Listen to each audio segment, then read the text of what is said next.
Dawson Rider Wiki.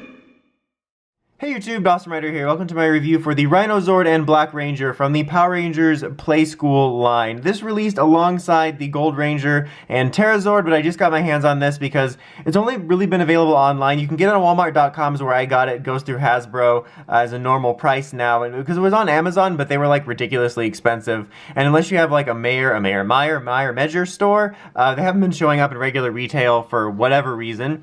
But this is an interesting Zord because I just made the table shake. I didn't mean to do that. Because it's a hybrid Zord between the Rhino Wild Zord from the Wild Force series and the Rhino Steel Zord from Power Rangers Jungle Fury. So it comes with a Playskool collectible figure of the Black Wild Force Ranger, which looks fine. It's not one of my favorite ones, but like always with these so far, they have pretty much all the details they need to. I mean, for what you'd expect for this type of figure, it's not going to be overly detailed. It's stylized, it's got these unique morphers that are going to work with one of the playsets. It does have some articulation, like the legs that move together, the arm, the head. I feel like the helmet on this one looks really weird. Like this, it's so hit and miss. Some of these look so cheap and weird, but other ones look pretty decent and kind of unique. This is one of those ones where I'm looking at the helmet and it looks like almost it was just molded by hand, and I'm not a fan of the stylistic way that this one looks. It just looks a little weird. And I'm also interested to think about like why they chose to pack in this guy with this, because I know this is his Zord, but I feel like it would make more sense to do the Rhino Ranger, considering he's a Rhino Ranger, and it's like a 6th Ranger, so it would be more exciting, because like this was his auxiliary Zord, because his is the Bison, so I don't know. I'm just curious to find out what the thought process behind this entire thing is. But so this is just its regular Zord mode. I mean, it looks fine, about what you'd expect for these. I think I like both of these releases a little more than some people. I think that I can see kids would really like it. He's like way too close together. Like everything about him, like you'd think he would pop out a little bit, but he's just way too close together. But you know, okay details on this for a, you know, Playskool line. It's a little bit stylized. He looks a little bit adorable, but he's just kind of average as is. I mean, you can move his arms and legs a little bit because of the transformation, but then you're going to trigger the head transformation, so that's kind of weird. You do have this cannon bit here. You can release it with this. Actually, I'm an idiot.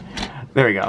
I was thinking about, I get these buttons mixed up for whatever reason. But yeah, there you go. So you can release it with that, and then missile firing action. There you go. And then it's, I don't know, I guess the bull shape because of the Ranger? I don't know. Like, why did they choose that?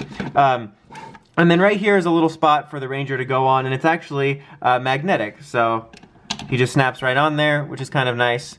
So you don't have to worry about losing him or anything like that, and it activates that automatically, which is another cool feature. So that's cool. Now for the transformation, it's really difficult, guys. You're gonna need to get a pen and paper to remember how to do this. So take these legs. You got it? You got it? Okay. And then, wait, spoiler alert. There we go. And then you take this and fold down, and then you gotta take the horn off, and there's his head. And then take this bit and swing it around like that, so you can have that there. You can also not do that if you don't like the look of that cannon there. And there you have it, as you can see, modeled after the Rhino Steel Zord. And you can also similarly put that up there, and it'll activate that for you, just like in the normal mode, if you don't want to force it. And then, you know, the missile firing action still works there. So yeah, I don't think this one looks the greatest. Again, I respect the creativity. I think it was neat. Like, I'm really fascinated that they decided to do this. They're like, hey, they did 2 different rhinos, let's combine them.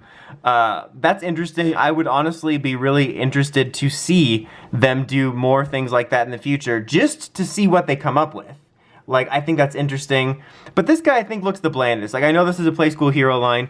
His face looks like a Snorlax. It looks like a Pokemon, like it's weird. But I think just in terms of the cool factor, quote unquote, Gold Rangers just looks a little bit cooler in its Megazord mode compared to this. This one just, they're both like, you know, cheaper Playskool-esque figures, but this one just feels and looks a little bit cheaper in this mode. Even if he does kind of have an adorable aspect to him in this mode, I just think that the other one looked cooler. But I respect the creativity in this, and that's kind of like where my verdict lies for this. I mean, I think kids will like this. I think the kids will like both of these. I think they're fun releases. They have 2 neat modes for them. They're fun and easy to transform, not too complicated. You have the missile firing, you get a little figure, the magnetic functionality with it, and the way it auto-activates features is super neat. But for collectors, it's not really something you're gonna be that into. I personally kind of dig this just because I think that the creativity behind combining Wild Force and Jungle Fury Rhino Zords was cool, but I definitely prefer Golds. I think aesthetically, just in the robot mode, it looked a lot cooler. So if I were to recommend one over the other, I think Gold was overall cooler looking and a lot more fun.